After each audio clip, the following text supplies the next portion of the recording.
ICT খাতে নতুন প্রকল্প নেওয়া হবে না, চলমান প্রকল্পগুলোতে সর্বোচ্চ গুরুত্ব দেওয়া হবে বলে জানিয়েছেন তথ্য প্রযুক্তি সচিব শীষ হায়দার চৌধুরী।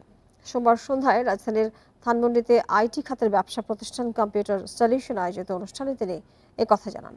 আইসিটি সচিব বলেন, তথ্য প্রযুক্তি খাতে যে পরিমাণ অর্থ ব্যয় হয়েছে সে অনুযায়ী কাজ হয়নি, যে জায়গায় গুরুত্ব দেওয়ার কথা ছিল তা হয়নি, যোগ্য মানুষকে সঠিক দায়িত্বে রাখা হয়নি। হাইটেক পার্ক সহ বিভিন্ন জায়গায় 3 গুণ অর্থ খরচ করা হলেও কোনো ফল পাওয়া যায়নি। A2I এর মতো সম্ভাবনাময় প্রকল্পকে প্রশ্নবিদ্ধ করা হয়েছে বলে জানান সচিব। বলেন, প্রকৃত সেবাদাতাদের কাছ থেকে বিরত রাখা হয়েছিল, তাই অন্তর্বর্তী সরকার নতুন প্রকল্প হাতে না নিয়ে চলমান প্রকল্পে অগ্রাধিকার দেবে। এ সময় প্রযুক্তি খাতকে এগিয়ে নিতে নানা সম্ভাবনার কথা বলেন সংশ্লিষ্টরা। আমাদের বহু আনফিনিশ প্রজেক্টস আছে যেগুলোকে আমরা এখন দেখছি, অ্যাডজাস্ট করার চেষ্টা করছি। যে minimum amount of money is available with us from the tax payer sources, এই মানিগুলোকে আমরা ম্যাক্সিমাইজ করব ইন ইউটিলাইজেশন। এটাই আসলে আমাদের এই মুহূর্তে জরুরি দরকার।